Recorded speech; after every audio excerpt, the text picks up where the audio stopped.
Okay, so after I've done a quick fill in with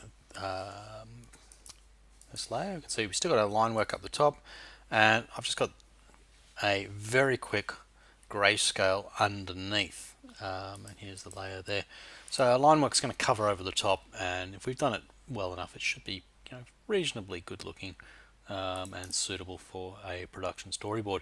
Now, it's not quite done yet. A lot of these sort of grayscales I've just used to block in. I haven't really thought of light source and stuff like that.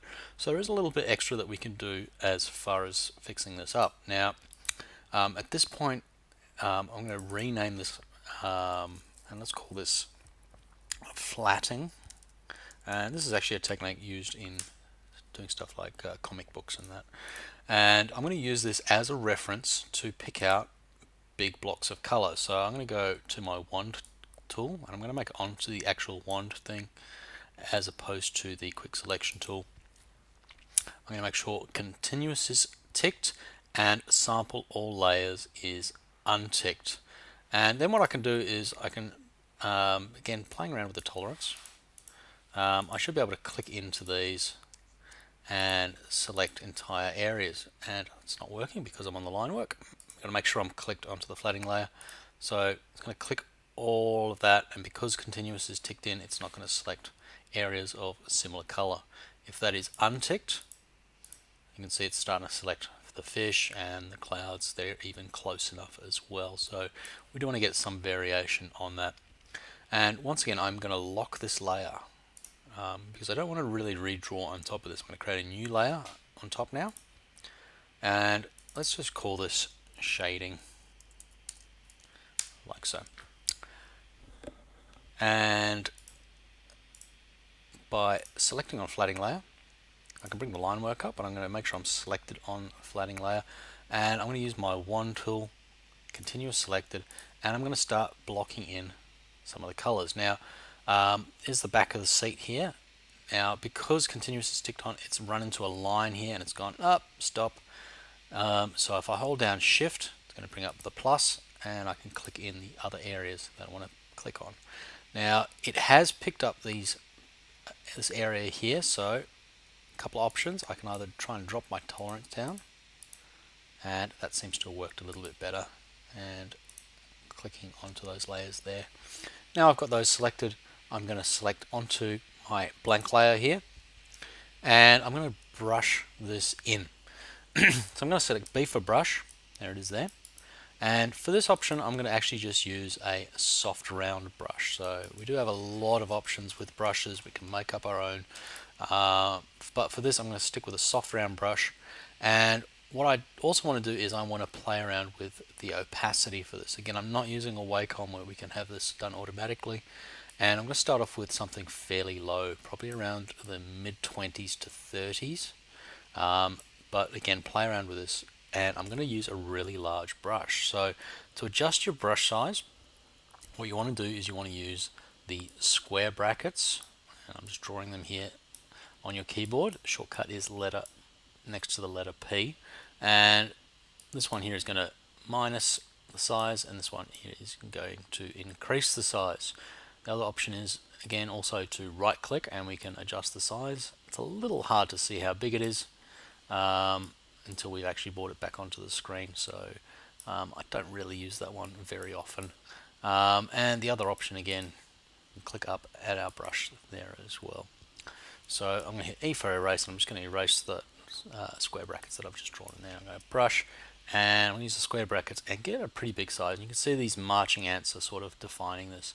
Now what I'm going to do is I'm going to use my color swatch here, and I'm just going to start darkening in some areas that I want a little bit darker. And because I've got the brush selected, just bring this up, I'm just going to choose basically black for this because it's on a low opacity, and nice big brush, and I can see you can sort of brush that over a few times, and that's looking a lot nicer as well. I'm going to ramp this up to a lighter color like white, and just brush that across a few times as well. If you're getting really finicky, you might want to add even a few other little details, and even drop the opacity down for this, see if you can get it to blend in nicely, like so. Once I've done that, I'm going to hit Control D or Command D on Mac and unselect that. Go back to my flattening layer. So if we have a look at this, there's my line work. Here's my shading that I've just placed over the top, and I can jump back onto my flattening layer and let's fill out maybe this bottom part of the cherries here. So I'm going to go back to my wand, click on there, and that's done a pretty good job there. It's missing a little bit here, so I'm going to hold down Shift and click in there. Awesome.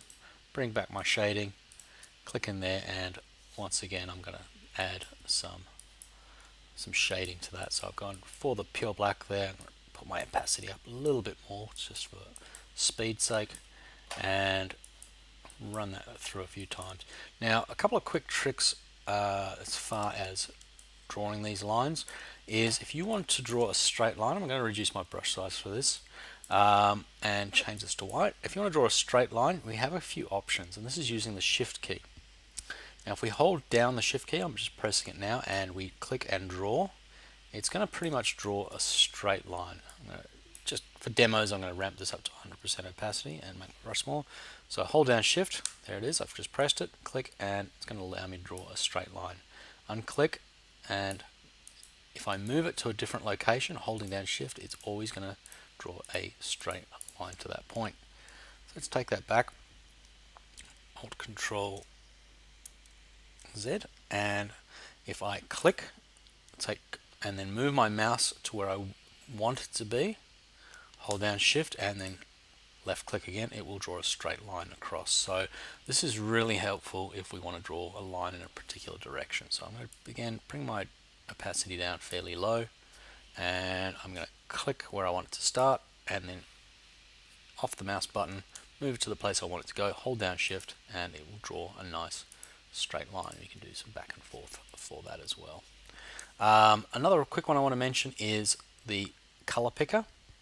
As we start building up our areas, we can use our color picker. Now, the shortcut for the eyedropper tool or color picker is I, but realistically you shouldn't really have to go to that at all. If you hold down the Alt key when you've got the brush selected, or paint bucket, or many others, it will bring up the eyedropper, and you can select that and go yay, and start painting that in.